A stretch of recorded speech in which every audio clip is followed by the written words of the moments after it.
Welcome to the Pressures of Privilege, formerly known as Relationship Restoration Radio. I've decided to bring my podcast and blog under the same name to better reflect the journeys we explore here. Today I'm talking with Dr. Rich, who teaches psychiatry at Brown University and used to be Senior Vice President for Behavioral Health at Brown University Health. Now, he helps people with the mental side of golf. He coaches players all over the country and just wrote an important book called Better Golf, Better Life. When folks start working with Dr. Rich to lower their golf scores, they find out that the mental skills they learn also help them in real life. They become more present and more themselves. If you want to learn more about Dr. Rich's work, check out his website at www.drrichgolf.com. Welcome to the podcast. Nice to be here. Well, I've been listening to your book, and it's been... Oh, good. Yeah, there's so much overlap with karate. It's unbelievable. So how do they become better people if they improve their golf? Well, this is one of my favorite topics, so I'm glad to talk with you. I could give you, lots of examples. Maybe I'll go to the most recent, and then we can back up to some of the earlier stages.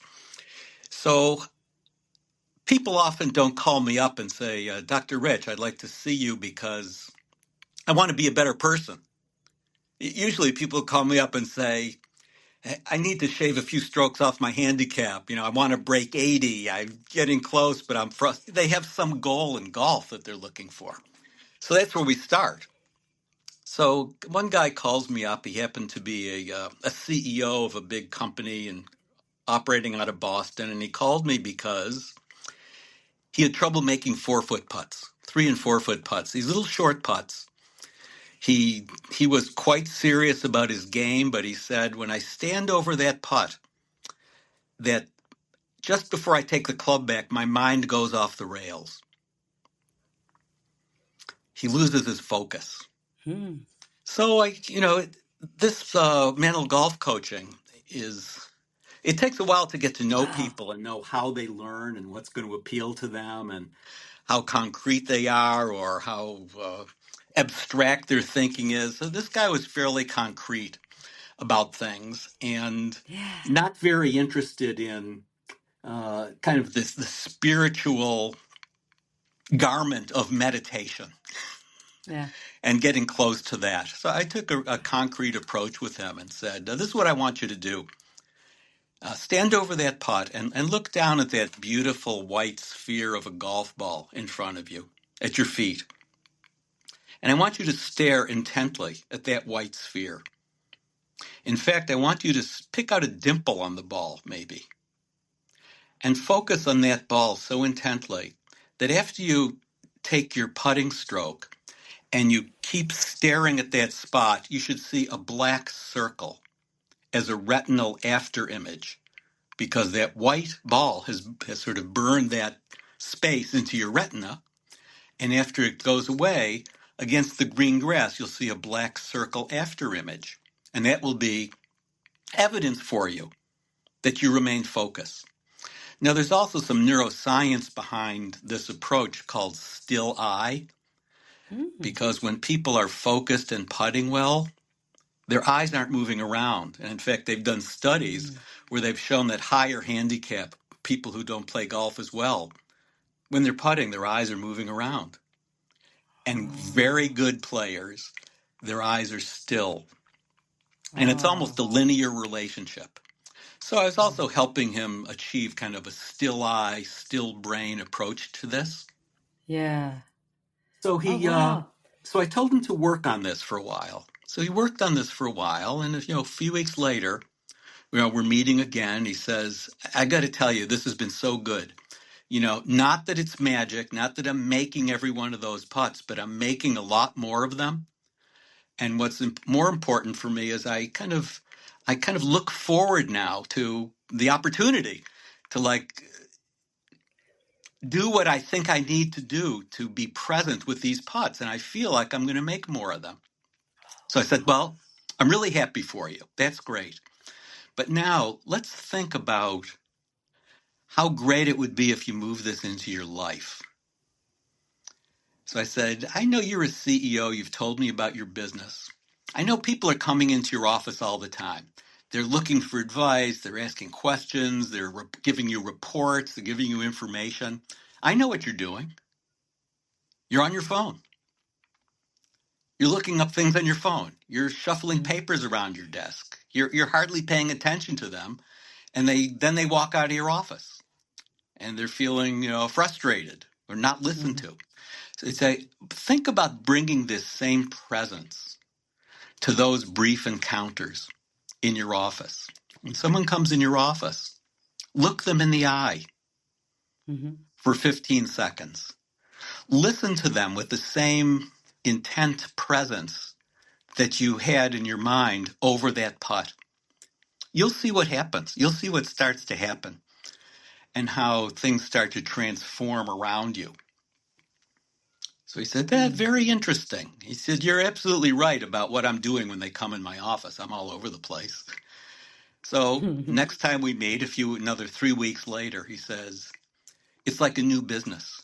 All of a sudden, I feel like my employees, my senior staff are like loyal to me. They are like trying to do more for the organization. And I think it's because they feel like I'm interested in them and that I was present for them when they had a question. So there's an amazing example of better golf, better life, and bringing it into the workplace. Oh, that's a beautiful example. Because I was thinking when you first mentioned him and his problem with that putt, I had a concrete example of myself. Last year, I was in I practice karate, and I was in a competition, totally friendly competition at my age. It was my first competition ever. And I had to perform a kata that I know it really well. I can do it in my sleep. And about 5 or 6 moves into the kata, I looked up at one of the judges' faces. He was looking at me with this stern look. He's a Swiss guy, I know. He's the sensei of my sensei in Switzerland. And he has this sort of very, very serious look on his face. And I'm thinking, oh, he probably thinks I'm shit. And the minute I thought that, my kata went to hell. You mentioned this in your book, the doubt that comes in, that creeps in. And I think you mentioned that it's something about it, like a lack of commitment, or it leads to a lack of commitment, and the lack of commitment leads to maybe missing the shot. Did I get that right? Yeah, well, there's a lot of that. But, when I heard you just now, the simplest part of it is sort of how you label yourself. So I see golfers all the time who tell me, gee, I could be a great golfer, except I'm such a terrible putter. And I say, well, you always will be as long as you keep saying that about yourself. Or, I sadly see players I'll play with either as their teacher or their guide or their playing partner. And like every shot they hit is, that stunk. I'm so lousy. And it's like they create this negative cloud, this negative aura around themselves. And it's so sad because changing that, kind of inner monologue they have would begin to change other things in them. And, I view golf as sort of a learning laboratory because, in a way, there's a little less at stake than there is in your life.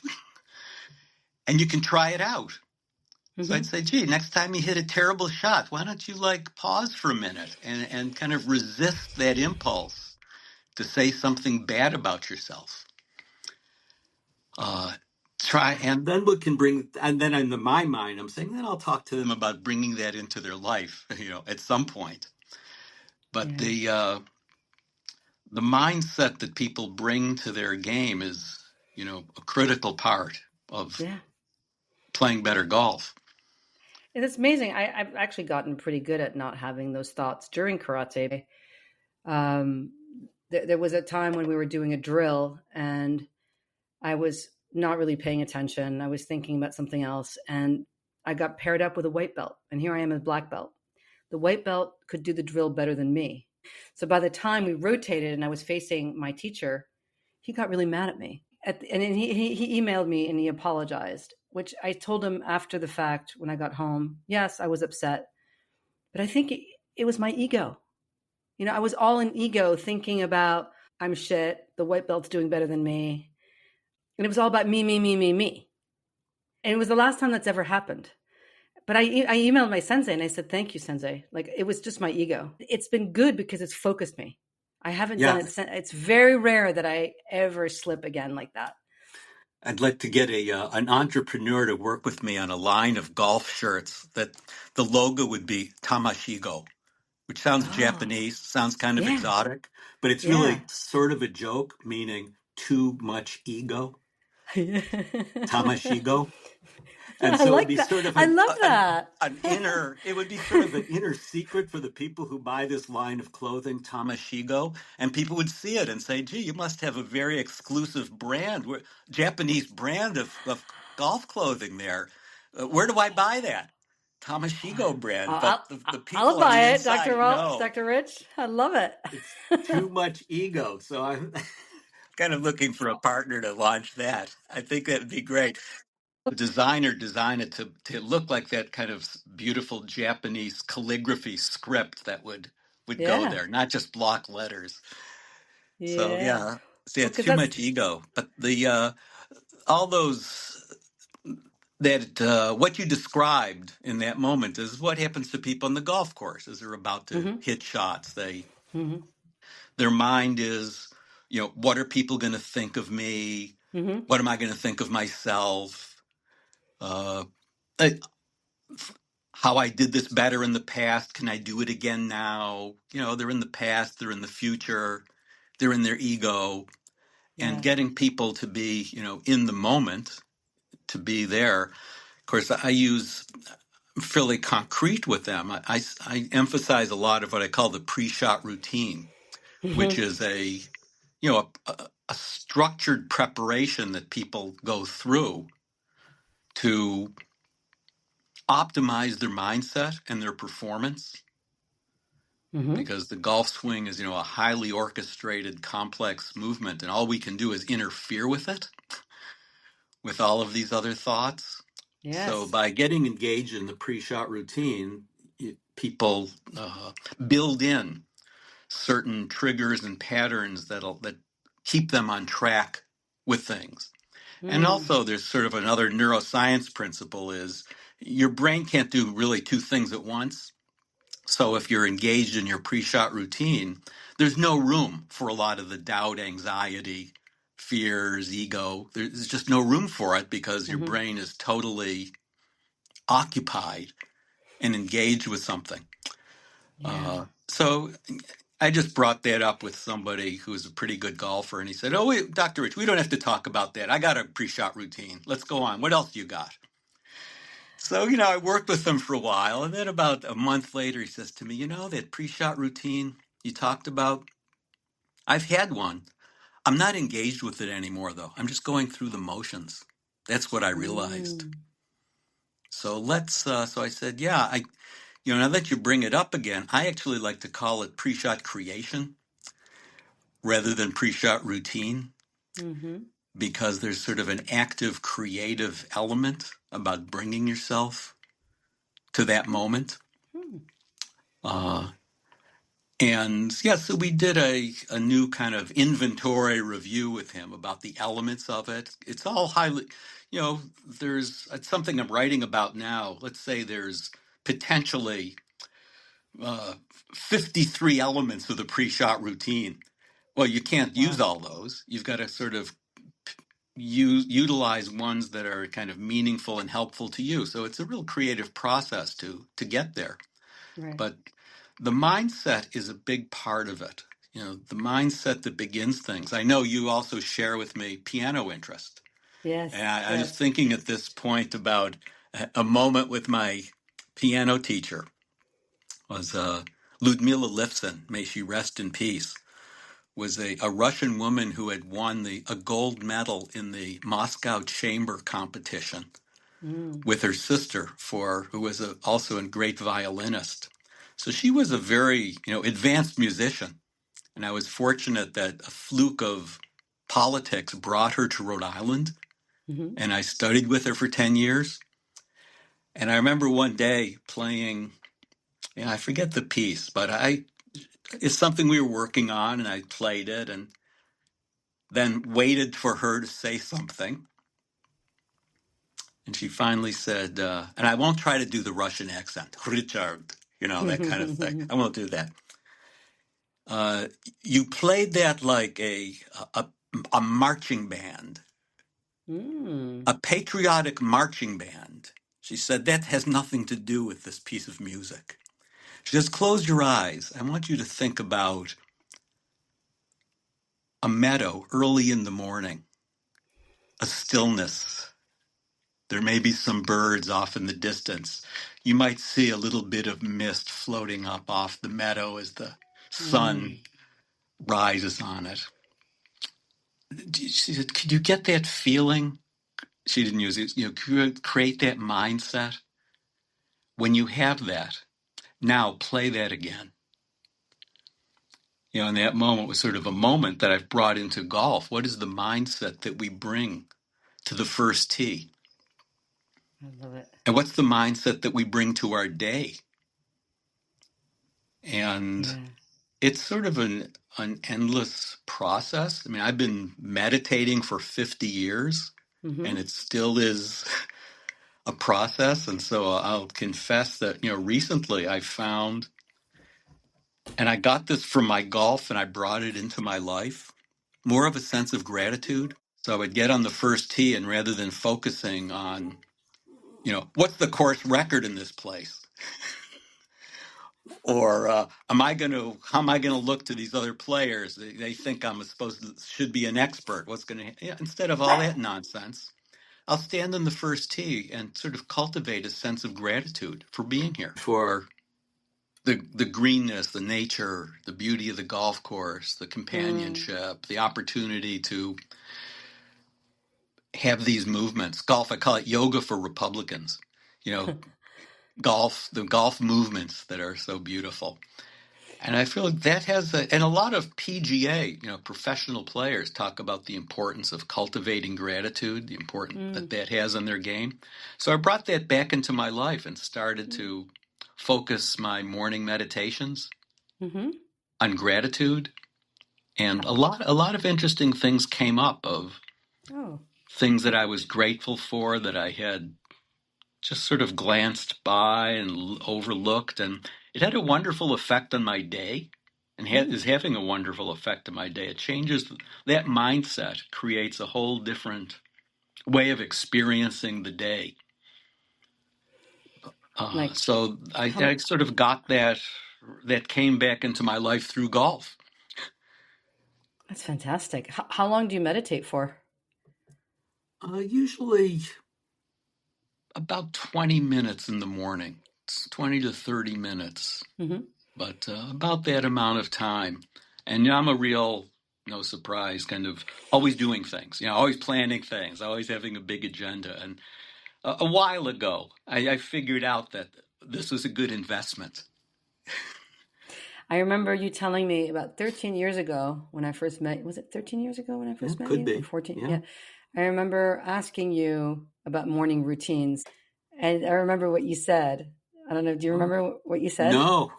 You said, whatever you do, Diana, make sure it's gentle. Oh, okay. And that has been golden for me because I don't know if it was after or before I broke my arm. I went for a jog the minute I woke up, and I had just been at a wedding in the south of France, and I was worried about a family member, and I just mindlessly threw on my headphones and went for a run and ran with my on shoes on a wooden platform area, and my shoes caught an edge and I flew through the air and broke my humerus. And so my lesson there was that was not gentle, and I never do anything before coffee. Anyway, I've got a little bit here. It's a little bit of a morning ritual. So I love that. Never start the morning. Like it needs to be gentle. So now my morning routine is I get up, get coffee, I meditate, but I do the morning pages, the Julia Cameron, the 3 pages. I don't know that. No? Well, when you mentioned that your PSR is actually a PSC, like that it's your personal, your pre-shot creativity. Creation. Yeah. That's all about, Julia Cameron's all about creation. and how we all have the inner creator. Everybody's got an inner creator, and that we just need to tap into the creator. So my morning pages, I just write free consciousness, whatever is coming up. So all of the complaints and the self-pity, I just get it out of the way so that I can get on with life afterwards. And that's my morning routine now. And then I take the dog for a walk, and then I get into my day or into less gentle activities. What do you think about that? Settling oneself in one way or another is important before starting a lot of things. And I think athletes and people are individual. So I get when I work with people, I try to understand what their nature is, because the same formulas don't work for everybody. I was just thinking, part of when I'm driving on the way to the golf course, I find what really helps me is to put on some of these slow jazz ballads by Johnny Hartman. Oh. I don't know if you know his music, but have a listen to Johnny Hartman. It creates such a sense of a quiet, deep rhythm and relaxation that it carries over into my golf swing, because there's such a tendency when you start to hit the ball, swing the club fast, get some distance, all these things that counterintuitively work in the wrong direction. They're all distance killers. The thing that you want to swing hard and fast to hit it far. It's really a matter of being folk-centered and having a rhythm that is in tune with your own rhythms. But this rhythm, and you mentioned balance, and you mentioned posture. Which also in karate is really important. And we have rhythm as well. Yes, I'm sure. Likely all these sports, one of the greatest golf psychologist, Tim Galway, his first book was The Inner Game of Tennis. And then he did The Inner Game of Golf after that. So I'm sure that's similar. I had one question, though. You mentioned the top of the swing in golf as a pause. And I'm just wondering, is it really a pause, or does it just look like a pause? No, I think there's really a moment of stillness. Okay. There. Stillness, but you can have stillness in movement. Sort of like Bruce Lee talked about water, be like water. So, now there's certain golfers you can see where it's quite exaggerated. Thinking of Hideki Matsuyama as one example. But I think there has to be a transition from going back to going through. So just in terms of physics, there has to be a moment of stillness in that transition from going back to going forward. And everything comes out of the stillness. Here's a mystery for you, right? In golf, as in the Zen mystery as well. And I find people get very anxious up in that moment of stillness. Now, I have a theory about this that it's not my own personal theory, but I've elaborated a little. It's called the hit impulse. Flashback, and I wrote a little essay once in my blogs called The 100,000-Year-Old Golfer. So go back 100,000 years to the hominids carrying around a club in their hands. And what would they do with that club? They'd hit things, right? They'd hit things on the ground because they had to eat. Or they'd hit another hominid because they're trying to take over the tribe or have a battle or something. So this hit impulse, when you have a club in your hand, is very deeply programmed into our genes. So when you take the golf club back 100,000 years later, and you're in this moment of stillness, and there's a golf ball down there on the ground, you've got the hit impulse.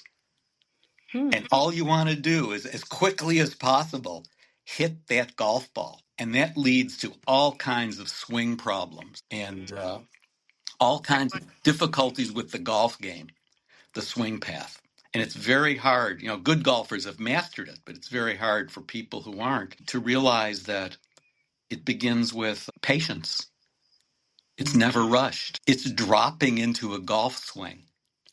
And they say a famous saying in golf is, the ball gets in the way of a good swing. The ball is not the target. Creating a swing, the right swing, is what's going on. So first of all, it's this the first step is self-awareness. If people cannot develop the awareness of having that impulse, they're not going to be able to change it. So I work a lot with people on awareness, on cultivating self-awareness. I'll give you an example, and then they bring it into their lives. So I had one guy who, a famous error in golf is not finishing your swing, kind of having a chopped off swing and not allowing the club head to release all the way to a complete finish. So I'm kind of working with this golfer, and we're going around the golf course and say, well, how do you think that swing went? He said, well, I didn't finish my swing. Once again, Dr. Rich, I didn't finish my swing. So he gets up on the next tee and he says to me, because I encourage all these people to speak their inner monologue out loud to me while they're part of the lesson. So he's standing over the golf ball and he's saying, I'm going to finish this swing. Now, Dan, finish this swing. Finish your swing. Then he takes a swing, doesn't finish it. I say, you just told yourself to finish your swing, yet you didn't do it. Let's see what happens on the next hole. Same thing. So I said, well, so you've made the first discovery, which is if words worked, we'd all be scratch golfers. If all we had to do is tell ourselves what to do and then our bodies would do it, we'd all be scratch golfers. So this is not working for you, is it? To tell yourself to finish your swing. So he said, I guess you're right. So, what's the alternative? And I'd say, well, this is what I'd like you to do. Get yourself into your finishing position and hold that position. Now tell me something you're aware of. What do you notice? Oh, I don't know. I'm kind of standing here in my finishing position. So this guy had very little self-awareness, very little kind of somatosensory awareness. So I said, well, hold that. I'll take a break for a minute because it's hard to hold that position for too long. Now get back into it. Now, I'd like you to put your awareness on some part of your body and start to tell me, what do you sense? He said, okay, I can feel some pressure on the left side, the left edge of my left foot. So I say, okay, good, that's a start. Now, what else? I can feel some tension in sort of my right scapula. There's a little in my shoulder as it's released. I said, okay, let's stop there. That's a couple of things. So I'd say those are the keys. Now that you're developing some sense of some awareness, some self-awareness of your own body, you can begin to own completing your swing because you're aware of where you need to be. And as you stand up to the ball, instead of saying, finish your swing, Dan, do some rehearsal movements where you preview these sensations and find them again. That works because one feel is worth 100 thoughts. I love that. Oh, you sound like my sensei. He's like, oh, we've got all these amazing doctors in our dojo down in New York, and he says all these people, they're such good thinkers, but they're all in their heads and they're thinking. I would just I want them to stop thinking. So part of so one feel is worth 100 thoughts. So but to the pre-shot routine and in what I call the rehearsal phase, people are standing behind the ball, their club is in their hand, but they're not taking full practice swings. They're tuning into a feel. He's always saying that. I want you to feel your left muscle in the back, and I want you to feel this and this. And that's why I train with him. But it's so similar. It's unbelievable, Dr. Rich. There are, I think, across all these disciplines, there are a lot of similarities. I'll jump to my free association, another one. One of my favorite books is Zen and the Art of Archery. Yes, which you gave me.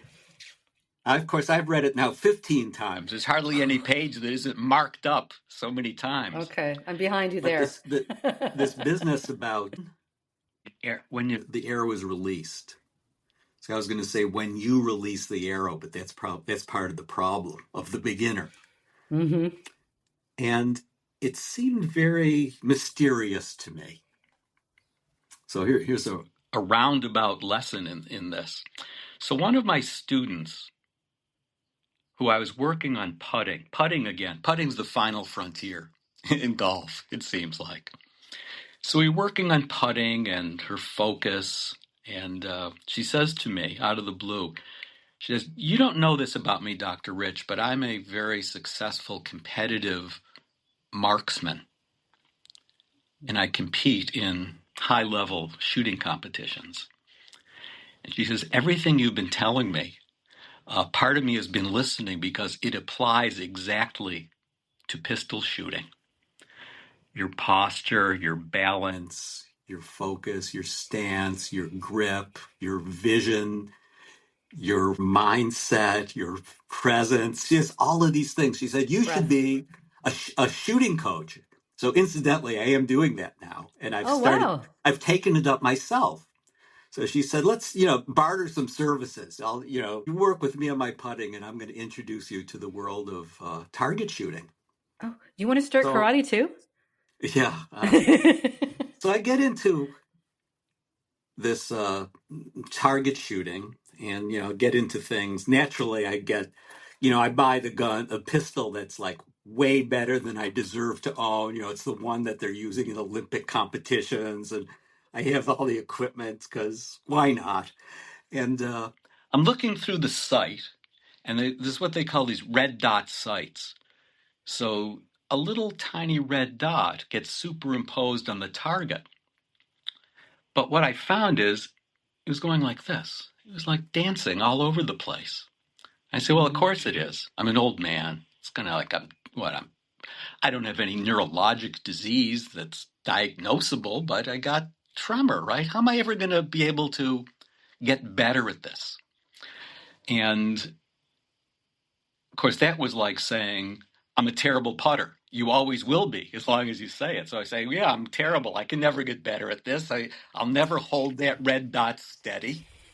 And then I was doing something that I don't encourage other people to do. I was kind of trolling YouTubes about what you do to steady the red dot. And these were messages from the world champion shooters. And one of them has had a profound effect on me. He was a world champion marksman. And he says, "I have a confession to make for all of you aspiring shooters out there. When I look through my sights, my red dot is dancing, just like yours. Maybe a little less, but it's moving around. And the worst thing you can do as a beginner is to start to snipe at the trigger. And when it's dancing around, and when you see it over the target, pull the trigger." He said, "You're never going to get better that way, because you're introducing lots of flinching movements when you do that." So he says, "This is what I do. I'll share it with you." He says, I patiently watch this red dot dancing across the target. And when it is in the right place, the shot happens.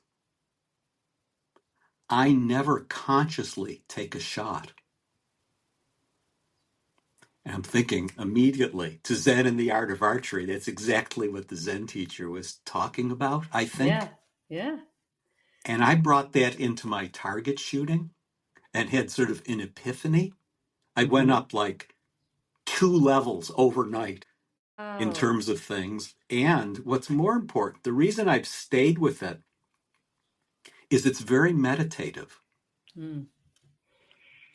Because your entire universe becomes this little red dot, just like in a putt or in a golf or like or any of the these, dot on a ball, right? The dot or the on dot on the ball. So I'm kind of waiting and turning this over to a higher consciousness to take the shot.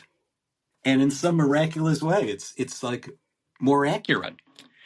So it's funny. One of the things when I play golf, back to the mindset, is I went through a phase. I still do it to some extent, where Of course, my golf partners have no idea what I'm doing. And the first tee, I'll go off to the side somewhere and look out on some beautiful view with my back usually to the other players. So they don't have no idea what I'm doing. And I'm silently saying to myself, I open myself to the divine transcendent wisdom of the universe.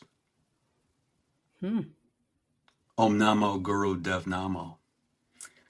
And that creates a certain mindset of that's like letting the shot go, letting a higher wisdom work through you.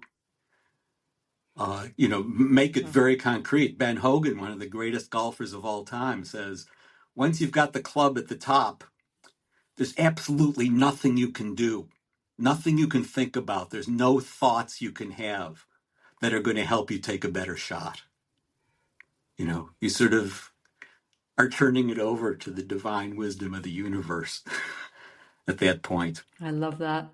There's a lot of overlap with 12-step recovery. I interviewed on this podcast a guy named Elwood, and I asked him, I said, what do you credit your recovery with? He's like, it wasn't me. So who was it? I don't know. And a lot of people in 12-step talk about sort of giving up your will to a higher power and just trusting in the universe or trusting in that higher power that. Yeah. Well, golfers in good humor always talk about the golf gods. But engaging them is not that easy. They're very fickle. Yeah, and in karate, I'm trying to think. Our sensei often says he's all about moving from the core.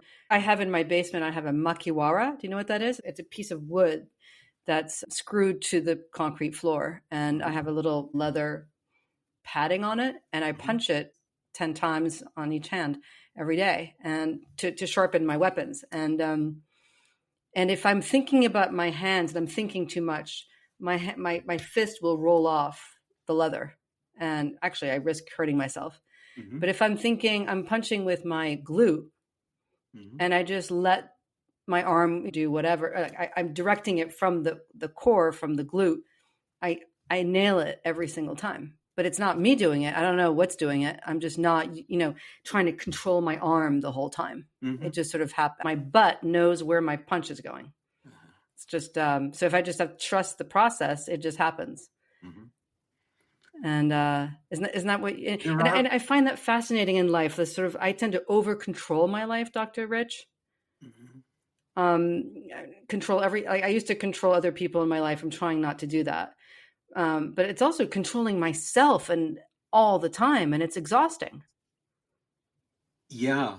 Well, there's a golf coach who I admire a lot. His name is Fred Shoemaker.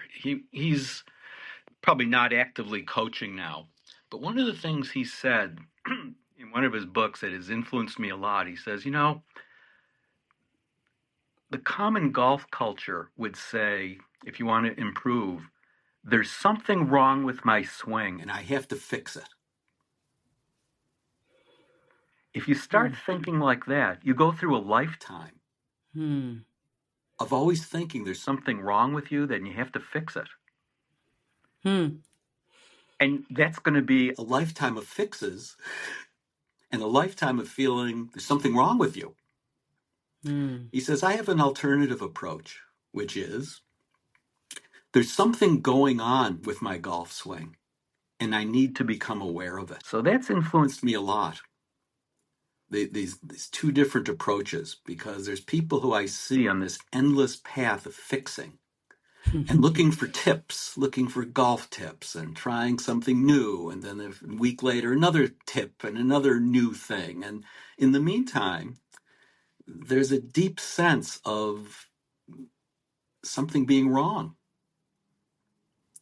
And taking this alternative perspective, there's something going on in my golf swing and I have to become aware of it. So that has guided a lot of my teaching. People developing more awareness of something in their swing, and then they will figure out. So I never really, as a teacher, tell people what to do. I'm not going to give them another tip, which implies to them there's something wrong with you.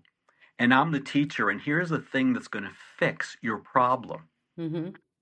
I'm there to help them gain more awareness. Mm. And as they do, and also how to learn to own their own swing, their own authentic swing, which is theirs That's and lovely. which is different. There's a lot of curiosity in that. Curious, adopting a curiosity. I see a lot of my golfers scratch their heads when I suggest that. They say, well, people hit a bad shot and they want to get away from it as quick as they can. Mm-hmm. That first of all, they don't want anybody else to see that it happened. Mm. And then they don't even want to see what had happened. They want to distance themselves from it because it's not consistent with their self-image of who they believe they'd like to be. So they run away from bad shots. I say, well, these bad shots are the best things that can happen as you're growing your golf game here. So next time we take a bad shot, uh, let's not have you run away from it. Have some curiosity about it. What happened? What Mm-hmm. happened there? And what were you aware of that happened? And then maybe somebody will start to say, I think a problem with my tempo. Now they're learning about Mm. it. And now that leads to, okay, so what can I help you learn to own your tempo and to be aware of it? Well, how do I get a better tempo? Well, as a musician, we know, believe it or not, almost all my students have downloaded a metronome app onto their iPhones. And we start with putting. And did you know that like 92% of PGA players putt at a tempo of 74 beats per minute? Oh, So cool. there's something interesting about that. Some are Yeah. faster, some are slower, but I have found this myself. So I have a metronome app. When I'm practicing, it's going off in my pocket. Uh, but you can't do that. A lot of people, it bothers when you're playing with them. You certainly can't do Mm. it in a match. So I went on to Spotify Mm-hmm. and I punched in 74 beats per minute, and a Mm. bunch of songs came up. And then I searched the list for the one I liked, which is Frank Sinatra, one of his versions from the early 50s, Fly Me to the Moon. Mm. Fly me to the Do, moon. yeah. At this tempo. So imagine me, I'm approaching the green and I'm singing to myself, Fly Me to the Moon at 74 beats per minute. So not only is it getting me in a great mood Mm-hmm. and excluding all this negativity and all these other problems, yeah, I'm looking at the green and the contours and how the putt's going to roll and everything else, but I've got this tempo that I bring up to the ball and putt in tempo with that. So that's Wow. another. Oh, that's lovely. I love how you're bringing the music in, Dr. Yeah. Rich. Well, music. Jack Nicklaus confessed when he was in his late 50s. He said, I haven't revealed this in any prior interviews, but Georgie Girl won me $1 million. That was a lot of money in those days. I know. No, So it's like, apparently, having this song in his head during every competition was of great value to him in what? Staying on tempo, staying in a certain mindset. So a lot of golfers could benefit by bringing some music into their game, into their heads. yeah. What would you say to somebody who might have a little ADHD and just cannot meditate? They just have tried. They feel, as you may have you mentioned earlier, they feel there's something wrong with them because they can't meditate. They've got the monkey brain and they just cannot Hmm. and don't want to sit down and meditate. Yeah, I have a lot of those students. Of course, now I end up teaching meditation. Hmm. I was very shy about bringing it into my golf teaching because I thought people would say, if I wanted to go to church, I'd do that. Let's talk about golf. But after a while, I began to introduce it by saying, I'd be doing you a disservice if I didn't bring something up that I think is going to be very important to improving your golf game. And it has to do with your focus. And you can learn this through meditations. And then I talk about with them, what do we mean by meditation? So you just brought up, if people have this idea that they're going to control their thoughts, bring them to a standstill, bring them to a single thought that they hold for 20 minutes, well, good luck with that. I don't doubt that some people have achieved that. And to some extent, I can have at times achieved something like that. But with these people, I think it's more important that they get the perspective of mindfully letting thoughts pass through them, that they're not going to stop the thoughts, but they're not going to interact with them. Mm.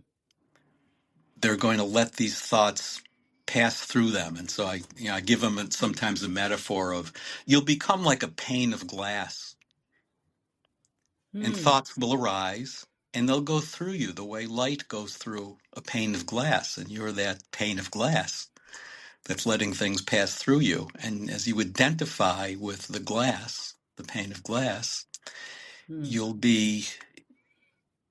won't get distracted, derailed, and identified with all these thoughts. So your ADHD is not a problem. You just maybe have a little more distractibility, more thoughts arising. But guess what? We all do. And I've got lots of great golfers who have pretty severe ADHD. Yeah. And Or so what they're about able. trauma too? People who have severe trauma, sometimes they don't react well to having to sit in silence. Yeah, well, I just acknowledge that must be true. Mm-hmm.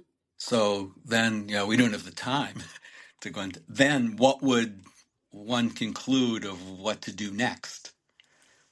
I think that's a whole You mean, specialized area.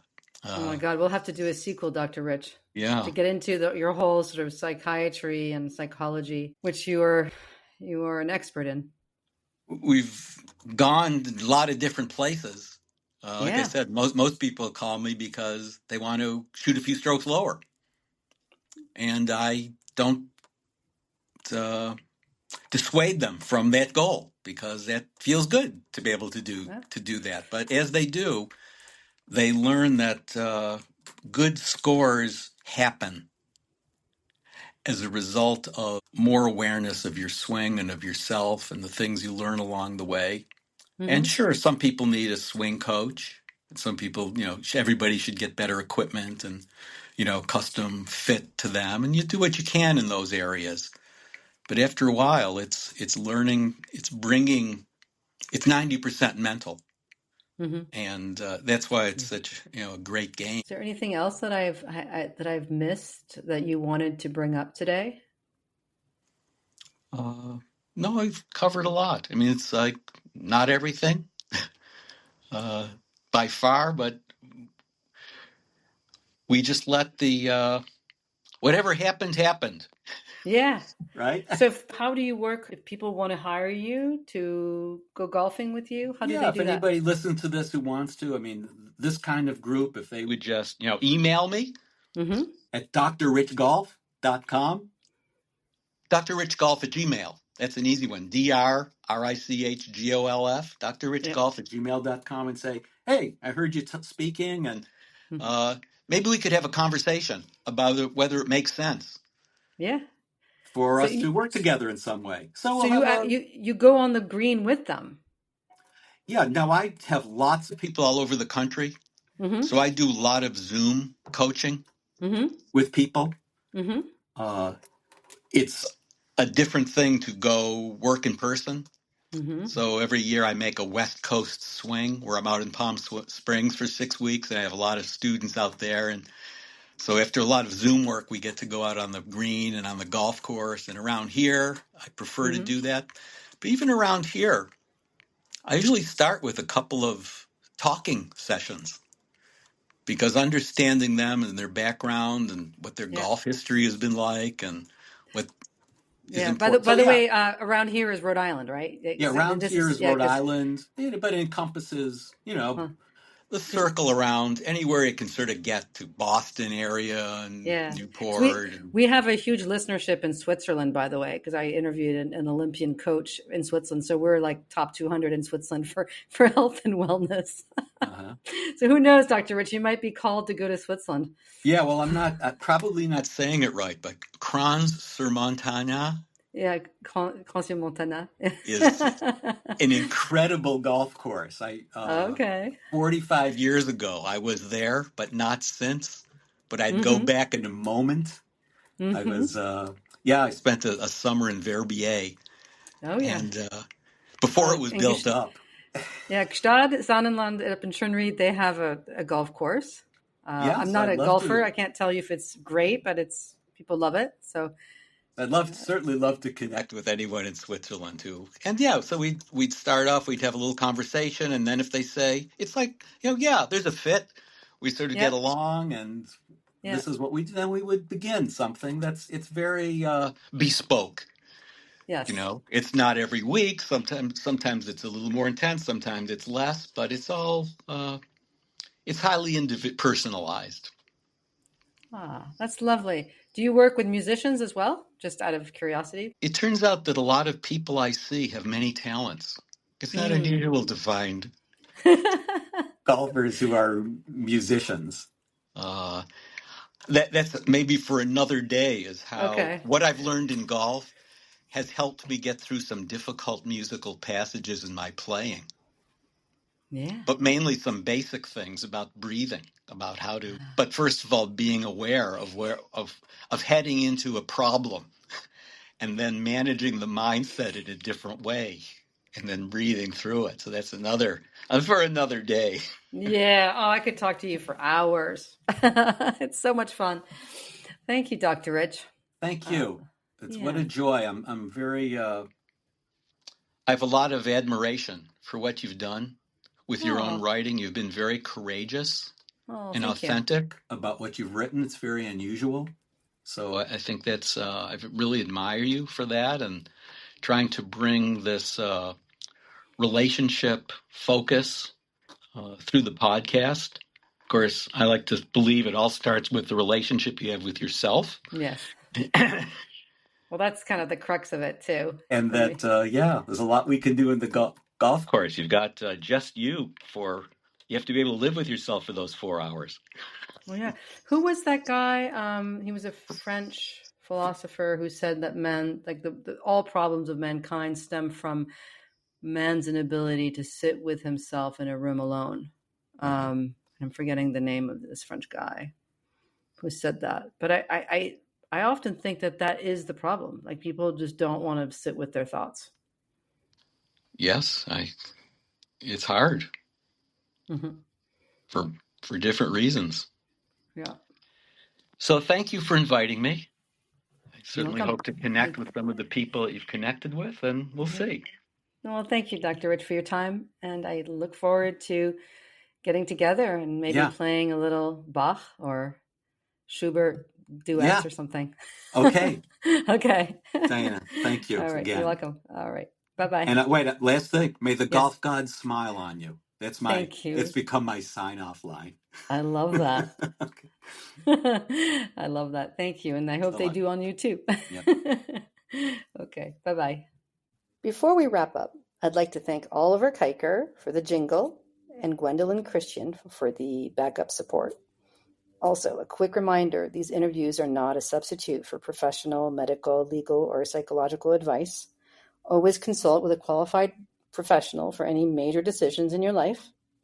And thanks for joining me in exploring the connections that make us human and learning insights and strategies to help us build, heal, and nurture relationships, including and especially the one with yourself. It's been an honor to share this time with you and to bring you conversations with some of the brightest minds who deserve more recognition. Remember, life's too short to take too seriously, so don't forget to hit that subscribe button, get outside, and let's continue this journey of life together. See you next time.